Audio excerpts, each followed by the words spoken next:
Welcome to the Market Money Magnet guys. आज है इस वीडियो में हम बात करने वाले हैं स्टेट बैंक ऑफ इंडिया के बारे में। स्टेट बैंक ऑफ इंडिया में आज आप देख सकते हैं at the time of closing 4.36% की गिरावट है, बहुत मैसिव गिरावट है। ये तो क्लोजिंग का टाइम है, during the market more than 5% की गिरावट हमें एसबीआई में देखने को मिली। अब एसबीआई जो कि पीएसयू बैंक है, ये पीएसयू बैंक में इतनी बड़ी गिरावट के पीछे का रीज़न तो डेफिनेटली जानना बनता है। और सबसे पहले मेन रीज़न इसके अर्निंग्स ही है, यानी स्टेट बैंक ऑफ इंडिया का जो Q4 के रिजल्ट्स आए हैं उसमें प्रॉफिट बढ़ा है, लेकिन मार्केट का एक्सपेक्टेशन उसने मैच नहीं किया है और मार्केट ने एक्सपेक्टेड स्ट्रॉन्ग ग्रोथ नहीं दिखाने की वजह से डिसअपॉइंटमेंट हमें मार्केट में एसबीआई को लेके देखने को मिली और इसी वजह से हेवी सेलिंग हमें आज एसबीआई में देखने को मिली। जो की इशू है वो नेट इंटरेस्ट मार्जिन यानी एनआईएम जो है ये भी गिरा है 2.8% से हमें देखने को मिला और अर्लियर यही 3% का था जो कि हमें स्लाइटली देखने को मिला, लेकिन मार्जिन प्रेशर है ये यहाँ पे क्लियर देखने को मिला और इस क्वार्टर रिजल्ट्स की वजह से हमें जो है एसबीआई गिरते हुए देखने को मिला, क्रैश देखने को मिला। क्या इसके अलावा भी कुछ रीजंस है? जी हाँ, सेकेंड रीज़न हमें मार्जिन प्रेशर देखने को मिल रहा है। बैंकिंग का जो अर्निंग है लीडिंग वर्सेस डिपॉजिट कॉस्ट ये दोनों पे ही देखने को मिला है। डिपॉजिट कॉस्ट तो बढ़ रहा है लेकिन लीडिंग मार्जिन गिर रहा है और एनालिसिस्ट ने इस वजह से वार्निंग किया है कि कोर प्रॉफिटेबिलिटी वीक है और फ्यूचर में अर्निंग प्रेशर में आने वाला है और ये एक स्मार्ट मनी एग्जिट का पॉइंट होता है और यहीं से लोगों ने इस पॉइंट के बाद एग्जिट करना शुरू कर दिया है। इसके अलावा ट्रेजरी इनकम भी क्रैश होता हुआ हमें देखने को मिला है। ट्रेजरी इनकम में बॉन्ड यील्ड जो है ये हमें बढ़ते हुए नज़र आए, लेकिन बैंक इन्वेस्टमेंट लॉसेस में है और एसबीआई का ट्रेजरी इनकम शार्पली गिर रहा है इस वजह से। मतलब एक्स्ट्रा इनकम सोर्स जो है ये वीक होता हुआ नज़र आ रहा है एसबीआई का और ओवरऑल अर्निंग का क्वालिटी ख़राब हो चुका है। तो ये भी रीज़न रहा है जिसके चलते एसबीआई बैंक हमें निगेटिविटी में देखने को मिला।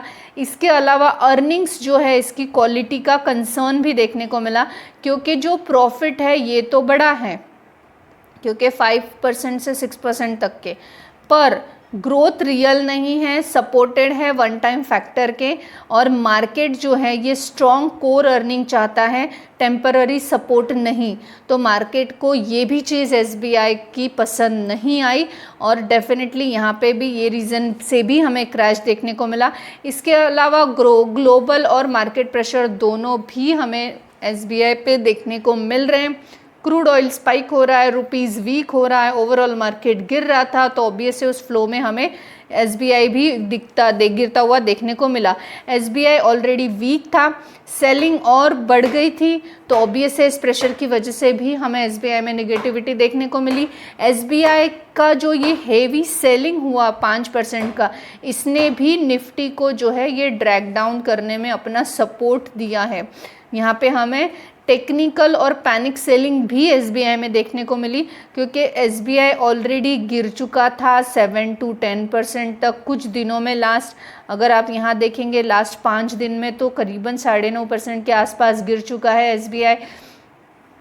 तो यहाँ पे हमें 8.5-9% के आसपास की गिरावट ऑलरेडी हमें देखने को मिल रही थी। सपोर्ट ब्रेक हो चुका है, स्टॉप लॉस ट्रिगर हो रहे हैं और रिजल्ट क्रैश एस्केलेटेड हो रही है। अगर हम एक फाइनल ट्रूथ की तरफ बात करें कि एसबीआई का क्रैश का मेन रीज़न पीएम मोदी के स्टेटमेंट था या नहीं, तो मैं यहाँ पे आपको क्लियरली बताना चाहूँगी कि पीएम मोदी के स्टेटमेंट का कोई भी असर एसबीआई पे नहीं था। तो हम यही बोलेंगे कि ये स्टेटमेंट का कोई भी यहाँ पे असर नहीं है। यहाँ पे रियल रीज़न जो है वो ये है, पहले तो जो Q4 का रिज़ल्ट है ये वीक देखने को मिला, जिस वजह से मार्केट की एक्सपेक्टेशन वो पूरी नहीं कर पाया, जो कि हेवी सेलिंग का रीज़न बना। सेकंड जो है मार्जिन प्रेशर है, यानी एनआईएम डाउन हमें होता हुआ देखने को मिल रहा है, तो इस वजह से भी लोगों का ट्रस्ट पीएसयू बैंक की तरफ से थोड़ा सा हिला हुआ देखने को मिल रहा है या निगेटिव देखने को मिल रहा है। थर्ड, ट्रेजरी इनकम गिर रहा है, यानी बैंक का प्रॉफिट वीकर होने वाला है आने वाले समय में। फोर्थ, अर्निंग्स क्वालिटी का कंसर्न है। और फिफ्थ, ओवरऑल वीक मार्केट के सेंटिमेंट्स का भी इफेक्ट हमें यहाँ पे देखने को मिल रहा है। अब SBI is not a fundamentally weak, ये बात तो आप जानते हैं। ये short term panic plus earning reaction है, लेकिन शॉर्ट टर्म बियरिश और वोलेटाइल होने की वजह से लॉन्ग टर्म में स्टिल पीएसयू बैंक स्ट्रांग हो सकती है। तो यहाँ पे हम ये नहीं बोल सकते कि आज के इस 5% की गिरावट जो कि हमें फुल्ली उसके क्वार्टर रिजल्ट और इंटरनल फंडामेंटल्स पर बेस्ड देखने को मिल रहा है, इस वजह से ये 5% की गिरावट आज देखने को मिली, इसका अर्थ ये नहीं है कि अब एसबीआई बैंक पूरी तरह डूब चुकी है। इसका अर्थ ये भी नहीं है कि अब हमें एसबीआई बैंक की तरफ नहीं जाना चाहिए। अब यहाँ पे ये गिरावट बाइंग अपॉर्चुनिटी दे रही है या सेल करके एग्जिट करने के का बोल रही है, ये डिपेंड करता है कि आप शॉर्ट टर्म के लिए इसको देख रहे हैं या लॉन्ग टर्म के लिए। अगर आपका शॉर्ट टर्म का विजन है तो आपको थोड़ा सा रुक जाना चाहिए, कॉन्शियस हो जाना चाहिए। अगर आपका लॉन्ग टर्म का विजन है तो स्टिल स्ट्रांग है पीएसयू बैंक। एक क्वार्टर खराब आने से पूरी बैंक ही खराब नहीं हो जाती या पूरा बैंकिंग का जो फंडामेंटल्स है यही डिस्ट्रॉय नहीं हो जाता। तो यहाँ पे एसबीआई बैंक में जो गिरावट हमें देखने को मिल रही है ये प्योरली उनके फंडामेंटल्स पर, उनके एक्सपेक्टेड रिजल्ट पर देखने को मिल रही है जो कि नहीं आया है। पीएम मोदी के स्टेटमेंट का इस बैंक पे कोई भी असर देखने को नहीं मिला। इसके साथ साथ यस बैंक, इंडसइंड बैंक, इन पे भी हमें जो है प्रेशर देखने को मिला, 5% की गिरावट देखने को मिली है। उसके पीछे का रीजंस भी हमें जो है उनके इंटरनल फैक्टर फंडामेंटल्स जैसे कि देखने को मिल रहे हैं। इसका अर्थ ये नहीं है कि ये बैंकिंग ख़राब है या ये पूरे स्टॉक्स ख़राब है। इसका अर्थ है शॉर्ट टर्म में आपको कॉन्शियस रहना है। अगर आपने ये स्टॉक ऑलरेडी बाय कर रखा है तो लॉन्ग टर्म के लिए जो है स्ट्रॉन्ग पीएसयू बैंक अभी भी कंसिडर हो सकते हैं, लेकिन कॉन्शियस आपको किस चीज़ों पे रहना है। अगर आपके पास ये स्टॉक है और आप अभी भी इसको होल्ड करके रखने चाह रहे हो तो आपको कुछ चीज़ें जो है आने वाले समय में नोटिस करनी पड़ेगी, क्योंकि आपको एक क्वार्टर के बाद सेकेंड थर्ड क्वार्टर में कुछ ना कुछ डिसीजन इसमें से एग्जिट करने का लेना पड़ सकता है अगर प्रॉपर इनके क्वार्टर रिजल्ट नहीं आते हैं। तो सबसे पहले तो क्वार्टर रिजल्ट्स पर ध्यान रखिए, उसमें भी आपको मार्जिन प्रेशर देखना है, एनआईएम कितना है, डाउन हो रहा है या एनआईएम का कुछ भी बेनिफिट यहाँ पे थोड़ा सा इम्प्रूवमेंट देखने को मिल रहा है या नहीं। ट्रेजरी इनकम इनका देखना है आपको अगली बार क्वार्टर रिजल्ट में। अर्निंग का जो कंसर्न है क्वालिटी का, बस उस पर आपको ध्यान रखना है। बाकी ओवरऑल मार्केट के वीकनेस के सेंटिमेंट्स पे हम ध्यान नहीं भी रखें तो उसमें कोई भी हमारा नुकसान नहीं है।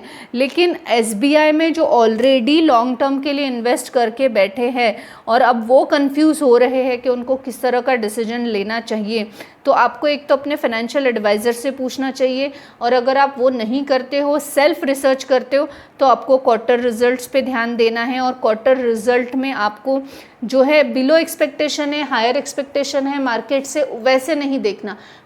किस तरह का सेल है, किस तरह का मार्केट में रिजल्ट आया है, अच्छा है नहीं है, ये देखना है। उसमें भी मार्जिन प्रेशर, एनआईएम डाउन है या नहीं, ट्रेजरी इनकम बढ़ा है या नहीं, और क्वालिटी कंसर्न आपको चेक करना चाहिए। उस पर से आपको समझ जाएगा कि इसमें इम्प्रूवमेंट है या कॉन्स्टेंटली ये डाउनग्रेड होता जा रहा है। आने वाले 2 से 3 क्वार्टर में अगर इसका परफॉर्मेंस ऐसा ही रहा तो ऑब्वियसली पीएसयू बैंक हमें खतरे में देखने को मिल सकती है, एक खतरे की घंटी यहाँ बच सकती है।